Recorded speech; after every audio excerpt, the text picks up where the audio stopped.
गरीबी था बेचारा, सामने धर दिया, गोपाल, गोविंद, ठाकुर जी, आपके जो भी नाम है मुझे ज्यादा तो आते नहीं, आ जाओ पालो। गुरु जी कह के गए आपको पवाना है फिर पाना है, और ऐसा बुला के फिर ढूंढता कहां से आ रहे हैं, कब आएंगे। गुरु जी परिचय तो बता के नहीं गए कि वो दिखते कैसे हैं, आएंगे भी कि नहीं आएंगे। तो बेचारा जैसे पशु पक्षियों के लिए दाना लेके घूमते हैं, ऐसे घूमता था सब जगह। आप कहां रहते हैं?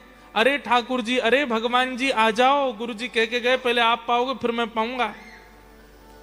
पूरे दिन ठाकुर जी का इसी भांति स्मरण करता, जगह जगह घूमता, नदी के किनारे जाता, वन में जाता, पहाड़ पर जाता, ठाकुर जी आओ पहले पाओ फिर मैं पाऊंगा। रात हो गई, ठाकुर जी नहीं आए। गुरु आज्ञा है, ठाकुर जी नहीं पाएंगे तब तक मैं पा नहीं सकता। रात भर ठाकुर जी नहीं आए तो रात को सारी सामग्री समेट करके गैयाओं को खवा दी, भूखा सो गया। एक रात निकल गई, दूसरा दिन आया, आज ठाकुर जी आएंगे, कल व्यस्त रहे होंगे कहीं पे।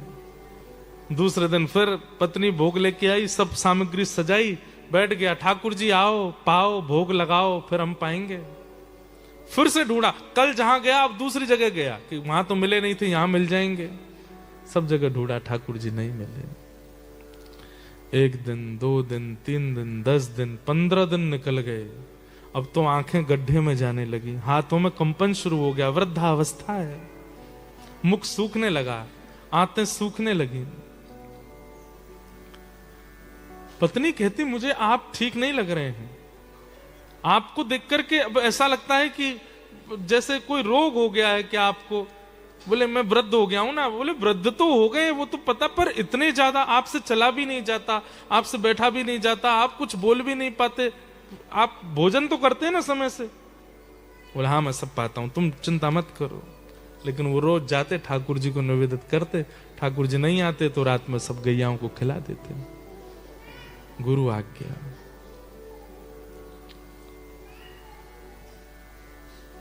जब अनेक दिन निकल गए, बस अब इनको लगा ही था कि अब मैं जीवित नहीं रहूंगा, मेरे प्राण चले जाएंगे।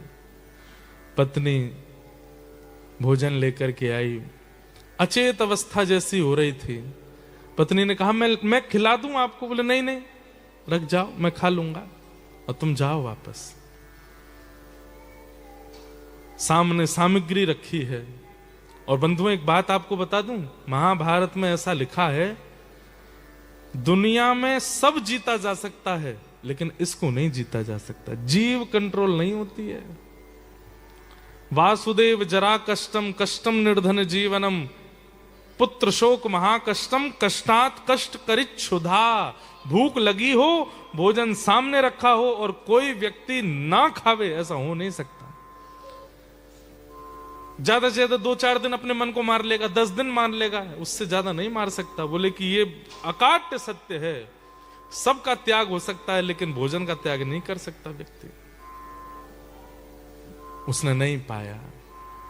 अंतिम क्षण चल रहा था, ठाकुर जी को बुला रहा था, इतने में ही मुरली मनोहर श्याम सुंदर साक्षात प्रकट हो गए। प्रकट होकर के उसके सामने जैसे ही आए तो जितनी उसके अंदर ऊर्जा नष्ट हो चुकी थी, सारी ऊर्जा पुनः वापस आ गई, नेत्र खुल गए, ठाकुर जी का साक्षात्कार हो गया। ठाकुर जी सन्मुख खड़े हैं और सन्मुख खड़े ठाकुर जी को देख करके गोपाल नेत्रों से अश्रु प्रवाह होने लगा। ठाकुर जी के आगे वो सूखी रोटी और वो सब चीज सामग्री धर दी। भगवान बड़ा विलंब लगाया आपने आने में, अब पा लीजिए।